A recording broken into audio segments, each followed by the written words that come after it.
ಶ್ರುತಿಯ ಬಾಲ್ಯ ಗ್ರಾಮದ ಮಣ್ಣಿನಲ್ಲಿ ಸರಳವಾಗಿತ್ತು. ಕೃಷಿಕ ಕುಟುಂಬದಲ್ಲಿ ಹುಟ್ಟಿದ ಶ್ರುತಿಗೆ 16 ವರ್ಷವಾಗುವಾಗ ಅವಳ ಅಪ್ಪನ ತಂಗಿ ರಾಧಾ, ನನ್ನ ಮಗ ಅರ್ಜುನ್ಗೆ ಶ್ರುತಿಯನ್ನು ಕೊಡುತ್ತೇನೆ, ಮದುವೆ ಮಾಡೋಣ ಎಂದು ಘೋಷಿಸಿದಳು.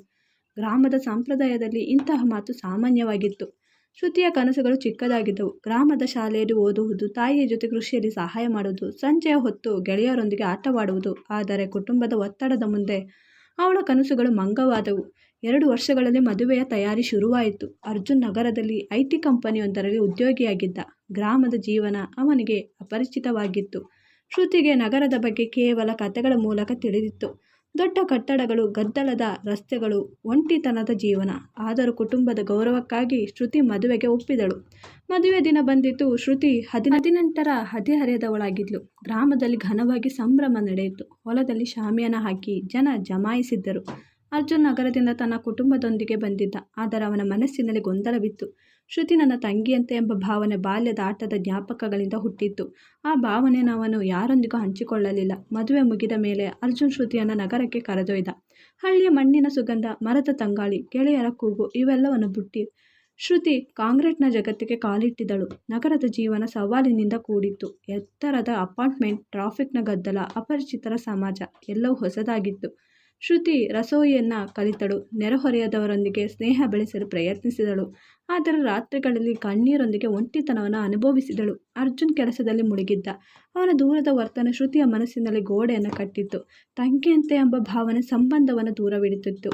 ಶ್ರುತಿಯ ಮನಸ್ಸಿನಲ್ಲಿ ಶೂನ್ಯ ತುಂಬಿತ್ತು. ಆ ಶೂನ್ಯವನ್ನು ತುಂಬಲು ಆಕೆ ಶ್ರಮಿಸತೊಡಗಿದಳು. ನಗರದ ಜೀವನ ಶ್ರುತಿಗೆ ಕಠಿಣ ಪರೀಕ್ಷೆಯಾಗಿತ್ತು. ಹಳ್ಳಿಯ ಸರಳತೆಗೆ ಒಗ್ಗಿಕೊಂಡಿದ್ದ ಶ್ರುತಿಗೆ ನಗರದ ಗದ್ದಲ, ಒಂಟಿತನ, ವೇಗದ ಜೀವನ ಒಡಲಾರದಂತಿತ್ತು. ಅಪಾರ್ಟ್ಮೆಂಟ್ನ ಚಿಕ್ಕ ಕಿಟಕಿಯಿಂದ ಕಾಣುವ ಕಾಂಕ್ರೀಟ್ ಕಟ್ಟಡಗಳು ಆಕೆಯನ್ನು ಒತ್ತಡಕ್ಕೆ ಒಡ್ಡಿದವು. ಅರ್ಜುನ್ ಬೆಳಗ್ಗೆ ಕೆಲಸಕ್ಕೆ ಹೋಗಿ ರಾತ್ರಿಯಾದ ಮೇಲೆ ಮರಳುತ್ತಿದ್ದ. ಶ್ರುತಿಗೆ ದಿನವಿಡೀ ಒಂಟಿತನವೇ ಸಂಗಾತಿಯಾಗಿತ್ತು. ಶ್ರುತಿ ಗೃಹಿಣಿಯಾಗಿ ಜವಾಬ್ದಾರಿಗಳನ್ನು ತೆಗೆದುಕೊಂಡಳು. ಆದರೆ ಅರ್ಜುನ್ನ ದೂರದ ವರ್ತನೆ ಆಕೆಯನ್ನು ಕಾಡಿತು. ನೀನು ಏನಾದರೂ ಮಾತಾಡು, ನಾನಿದ್ದೀನಿ ಎಂದು ಅವನು ಹೇಳುತ್ತಿದ್ದ. ಆದರೆ ಆ ಮಾತುಗಳು ಖಾಲಿಯಾಗಿದ್ದವು. ಶ್ರುತಿ ಪ್ರಯತ್ನಿಸಿದಳು. ನಗರದ ರೀತಿಯ ತಿನಿಸುಗಳನ್ನು ಕಲಿತಳು. ಅರ್ಜುನ್ಗೆ ಇಷ್ಟವಾಗುವಂತೆ ತಯಾರಾದಳು. ಆದರೆ ಅವನ ಕಣ್ಣುಗಳಲ್ಲಿ ಆಕೆಗೆ ಪತ್ನಿಯ ಸ್ಥಾನ ಕಾಣಲಿಲ್ಲ. ತಂಗಿಯಂತೆ ಎಂಬ ಭಾವನೆ ಅವನ ವರ್ತನೆಯಲ್ಲಿ ಎದ್ದು ಕಾಣುತ್ತಿತ್ತು. ಒಂದು ದಿನ ಶ್ರುತಿ ನೆರೆಹೊರೆಯ ಸುನೀತಾಳ ಜೊತೆ ಸ್ನೇಹ ಬೆಳೆಸಿದಳು. ಸುನೀತಾ ನಗರದ ಜೀವನಕ್ಕೆ ಒಗ್ಗಿಕೊಳ್ಳಲು ಶ್ರುತಿಗೆ ಸಲಹೆ ನೀಡಿದಳು.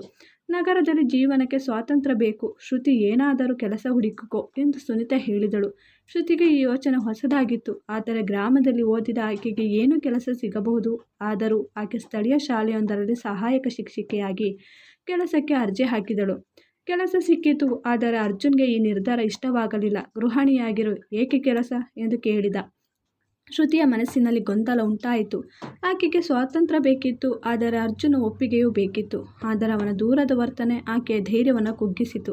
ರಾತ್ರಿಗಳಲ್ಲಿ ಶ್ರುತಿ ತನ್ನ ಗ್ರಾಮದ ಜೀವನವನ್ನು ಜ್ಞಾಪಿಸಿಕೊಂಡು ಕಣ್ಣೀರು ಸುರಿಸಿದಳು. ಶ್ರುತಿಯ ಜೀವನದಲ್ಲಿ ಒಂಟಿತನದ ದಟ್ಟವಾಯಿತು.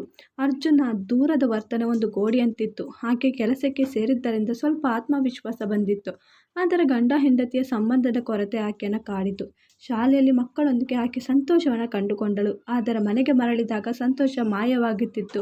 ಅರ್ಜುನ ಮನಸ್ಸಿನಲ್ಲಿ ತಂಗಿಯಂತೆ ಎಂಬ ಭಾವನೆ ಇನ್ನೂ ಗಟ್ಟಿಯಾಗಿತ್ತು. ಒಂದು ದಿನ ಶ್ರುತಿ, ನಾನು ನಿನಗೆ ಹೆಂಡತಿಯಾಗಿಯೇ ಕಾಣಿಸುತ್ತಿದ್ದೇನೆಯೇ ಎಂದು ಕೇಳಿದಳು. ಅರ್ಜುನ್ ಗೊಂದಲದಿಂದ, ನೀನು ಒಳ್ಳೆಯವಳು ಶ್ರುತಿ, ಆದರೆ ಎಂದು ಮಾತು ಸೀಮಿತಗೊಳಿಸಿದ. ಆ ಮಾತು ಶ್ರುತಿಯ ಹೃದಯವನ್ನು ಚುಚ್ಚಿತ್ತು. ಒಂದು ರಾತ್ರಿ ಅರ್ಜುನ್ ಕೆಲಸದಿಂದ ತಡವಾಗಿ ಬಂದ. ಶ್ರುತಿ ಊಟಕ್ಕೆ ಕಾಯುತ್ತಿದ್ದಳು. ನಾನು ಪ್ರಯತ್ನಿಸುತ್ತಿದ್ದೇನೆ ಅರ್ಜುನ್, ಆದರೆ ನೀನು ದೂರವೇ ಇದ್ದೀಯಾ ಎಂದು ಆಕೆ ಧೈರ್ಯದಿಂದ ಹೇಳಿದಳು. ಅರ್ಜುನ್ ತಲೆ ತಗ್ಗಿಸಿದ. ನಿನ್ನ ಬಗ್ಗೆ ನನಗೆ ಕಾಳಜಿ ಇದೆ, ಆದರೆ ನಾನು ನಿನ್ನ ತಂಗಿಯಂತೆ ನೋಡುತ್ತಿದ್ದೇನೆ ಎಂದು ಒಳಲಾರದೆ ಹೇಳಿದ. ಆ ಕ್ಷಣ ಶ್ರುತಿಗೆ ಒಡೆದೆಯಾಯಿತು. ಶ್ರುತಿ ತನ್ನ ಒಂಟಿತನವನ್ನು ತಾಯಿಯೊಂದಿಗೆ ಫೋನ್ನಲ್ಲಿ ಹಂಚಿಕೊಂಡಳು. ಅಮ್ಮ, ಇಲ್ಲಿ ಎಲ್ಲವೂ ವಿಚಿತ್ರವಾಗಿದೆ. ಅರ್ಜುನ್ಗೆ ನಾನು ಪತ್ನಿಯಲ್ಲ ಎಂದು ಕಣ್ಣೀರೊಂದಿಗೆ ಹೇಳಿದಳು. ತಾಯಿ ಸಮಾಧಾನಿಸಿದಳು. ಸಮಯ ಕೊಡು, ಎಲ್ಲವೂ ಸರಿಯಾಗುತ್ತದೆ. ಆದರೆ ಶ್ರುತಿಗೆ ಆ ಸಮಾಧಾನ ಖಾಲಿಯಾಗಿತ್ತು. ಅರ್ಜುನ್ನ ತಂಗಿಯಂತೆ ಎಂಬ ಮಾತು ಶ್ರುತಿಯ ಮನಸ್ಸಿನಲ್ಲಿ ಗಾಯವನ್ನುಂಟು ಮಾಡಿತು. ಆಕೆಯ ಶಾಲೆಯ ಕೆಲಸ ಆಕೆಗೆ ಸ್ವಾತಂತ್ರ್ಯವನ್ನು ನೀಡಿತು. ಆದರೆ ಮನೆಯಲ್ಲಿ ಒಂಟಿತನ ದಟ್ಟವಾಗಿತ್ತು. ಒಂದು ದಿನ ಅರ್ಜುನ ಶ್ರುತಿಯ ಕೆಲಸದ ಬಗ್ಗೆ ಟೀಕಿಸಿದ. ನಾನು ಗಳಿಸುತ್ತಿದ್ದೇನೆ, ಏಕೆ ನೀನು ಕೆಲಸ ಮಾಡಬೇಕು ಶ್ರುತಿ? ತಿರುಗಿ, ನನಗೆ ಜೀವನ ಬೇಕು ಅರ್ಜುನ್, ಕೇವಲ ಗೃಹಿಣಿಯಾಗಿರಲು ಆಗಲ್ಲ ಎಂದು ಉತ್ತರಿಸಿದಳು. ಇದು ಮೊದಲ ಜಗಳದ ಆರಂಭವಾಗಿತ್ತು. ದಿನೇ ದಿನೇ ಜಗಳಗಳು ಹೆಚ್ಚಾದವು. ಶ್ರುತಿಯ ಸ್ವಾತಂತ್ರ್ಯದ ಆಸೆ, ಅರ್ಜುನ ಸಾಂಪ್ರದಾಯದ ಯೋಚನೆಗಳು ದಿನಗಳು ಘರ್ಷಣೆಯಾದವು. ಒಂದು ರಾತ್ರಿ ಅರ್ಜುನ್ ಕೋಪದಿಂದ, ನಿನಗೆ ಈ ಮದುವೆ ಬೇಕಿರಲಿಲ್ಲವೇ ಎಂದು ಕೇಳಿದ. ಶ್ರುತಿ ಕಣ್ಣೀರೊಂದಿಗೆ, ನಾನು ಪ್ರಯತ್ನಿಸುತ್ತಿದ್ದೇನೆ, ಆದರೆ ನೀನು ನನ್ನನ್ನು ಪತ್ನಿಯಂತೆ ನೋಡುತ್ತಿಲ್ಲ ಎಂದು ಹೇಳಿದಳು. ಈ ಜಗಳಗಳು ಕುಟುಂಬದವರಿಗೆ ತಿಳಿಯಿತು. ರಾಧಾ, ಅರ್ಜುನ್ನ ತಾಯಿ, ಶ್ರುತಿಯನ್ನು ದೂಷಿಸಿದಳು. ನೀನು ಗಂಡನ ಮಾತು ಕೇಳಬೇಕು. ಶ್ರುತಿಯ ತಾಯಿ ಸಮಾಧಾನ ಮಾಡಲು ಪ್ರಯತ್ನಿಸಿದಳು. ಆದರೆ ಶ್ರುತಿಯ ಮನಸ್ಸಿನಲ್ಲಿ ಒಡಕು ಆರಂಭವಾಯಿತು. ಜಗಳಗಳ ನಡುವೆ ಶ್ರುತಿಗೆ ಗರ್ಭಿಣಿಯಾದ ವಿಷಯ ತಿಳಿಯಿತು.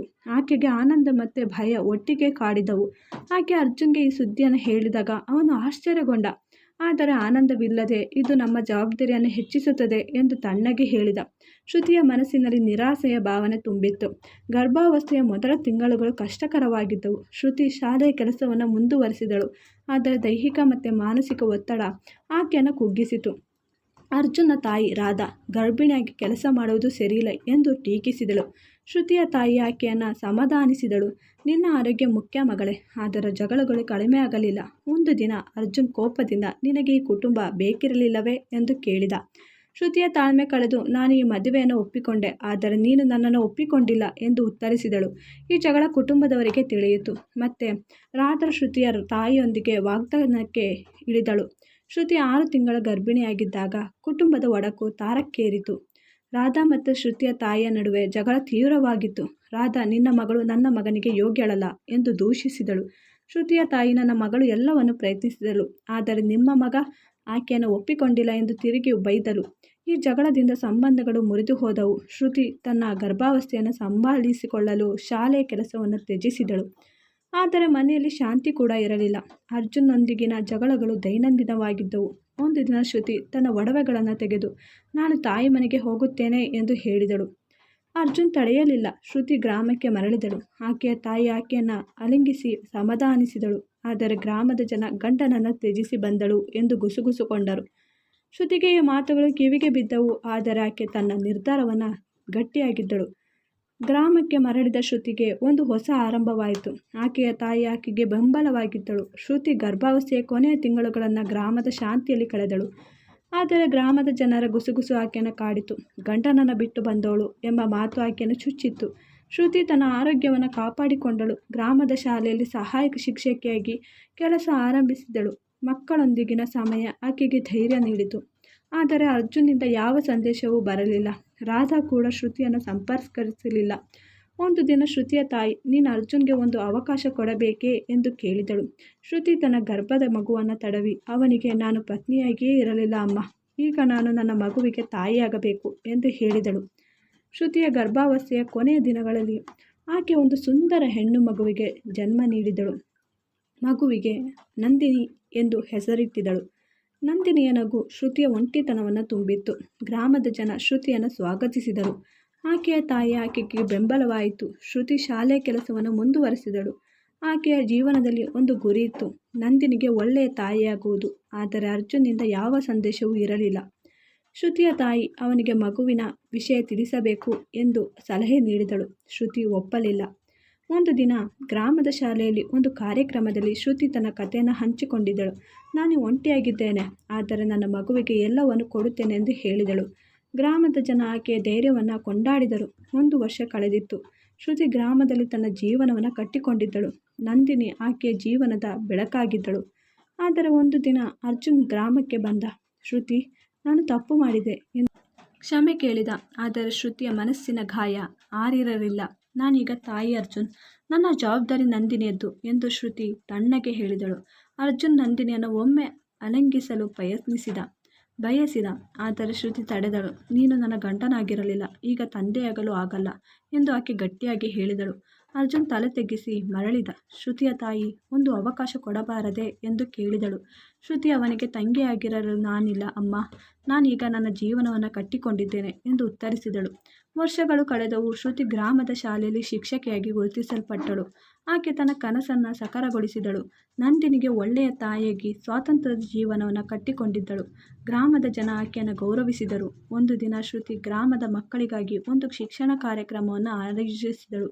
ಆ ಕಾರ್ಯಕ್ರಮದಲ್ಲಿ ಆಕೆ ತನ್ನ ಕಥೆಯನ್ನು ಹಂಚಿಕೊಂಡಿದ್ದಳು.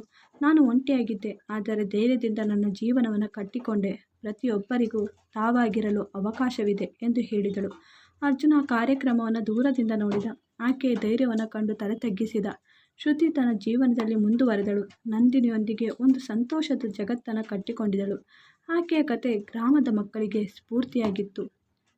ತಂದೆ ತಾಯಿ ದುಡುಕಿ ಅವರು ಮುಂದೆ ಯೋಚನೆ ಮಾಡ್ದೇನು ಅವರು ತಮ್ಮ ಮಕ್ಕಳ ಬಗ್ಗೆ, ತಮ್ಮ ಮಕ್ಕಳ ಜೀವನವನ್ನು ಹೀಗೂ ಹಾಳು ಮಾಡ್ತಾರೆ ಅಂತ ಈ ಕತೆ ಬಗ್ಗೆ ನಾವು ತಿಳ್ಕೊಳ್ಳಬಹುದು. ಈ ವಿಡಿಯೋ ಇಷ್ಟ ಆದರೆ ಪ್ಲೀಸ್ ಚಾನಲ್ನ ಲೈಕ್ ಮಾಡಿ, ಚಾನಲ್ ಸಬ್ಸ್ಕ್ರೈಬ್ ಮಾಡೋದನ್ನು ಮರಿಬೇಡಿ. Thanks for watching.